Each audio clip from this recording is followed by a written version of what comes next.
В Ингушетии из-за ухудшения погодных условий в режим усиленной работы переведены дорожные и коммунальные службы, сообщил глава региона Махмут Аликалиматов в своем телеграм-канале. В приоритетном порядке расчищают, обрабатывают специальными реагентами дороги, трассы и тротуары. Подразделения компании «Газпром» газораспределения «Назрань» работают в режиме повышенной готовности в связи с аномальными морозами и увеличением нагрузки на газораспределительную систему. Глава призвал жителей проявлять осторожность на дорогах, снижать скорость и увеличивать дистанцию.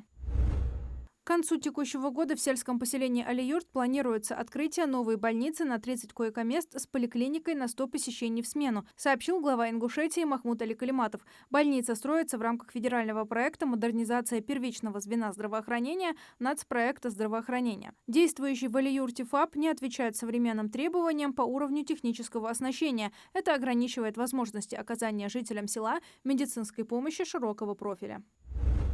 В 2025 году Минстроем Ингушетии планируется строительство 25 объектов, 17 из которых будут возводиться в рамках реализации 4 национальных проектов «Молодежь и дети», «Семья», «Инфраструктура для жизни» и «Продолжительная и активная жизнь». В рамках проектов «Молодежь и дети» и «Семья» планируется капитально отремонтировать 8 образовательных учреждений и 4 объекта культуры. Также будет проведена реконструкция в одном социальном объекте. В рамках проекта «Инфраструктура для жизни» будут построены сети в Карбулаке.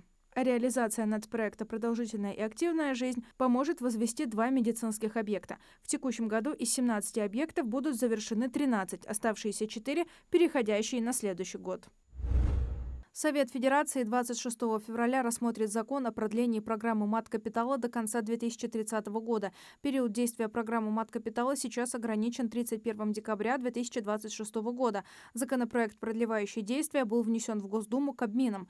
Правительство России прогнозирует, примерно 4 миллиона 900 семей приобретут право на Мат-Капитал в 2027-30 годах. По оценкам, на реализацию программы в указанный период потребуется примерно 2 триллиона 800 миллиардов рублей. Продлить программу Мат-Капитала до 31 декабря 2030 года предложил ранее глава государства Владимир Путин. В нацпроект «Семья» вошло 5 федеральных проектов, сохранивших ранее действовавшие меры поддержки. Например, Мат-Капитал, семейная ипотека, единое пособие, а также такой новый блок, как поддержка молодых студенческих семей и родителей студентов вузов, сообщила вице-премьер России Татьяна Голикова на совещании по нацпроекту. Также в рамках нацпроекта запланированы мероприятия, направленные на охрану материнства и детства, укрепление репродуктивного здоровья россиян, повышение качества и доступности медицинской помощи тем, кто планирует ребенка, беременным женщинам и детям. Всего в нацпроекте «Семья» реализуют более 60 крупных мероприятий. Новый способ мошенничества придумали аферисты в России. Они начали звонить россиянам в мессенджерах и от лица почты говорить о необходимости получить пришедшее на имя человека заказное письмо. Во время диалога злоумышленники предлагают потенциальной жертве варианты – забрать письмо лично или по электронной почте. Если человек выбирает второй вариант, то мошенник предлагает воспользоваться чат-ботом почты.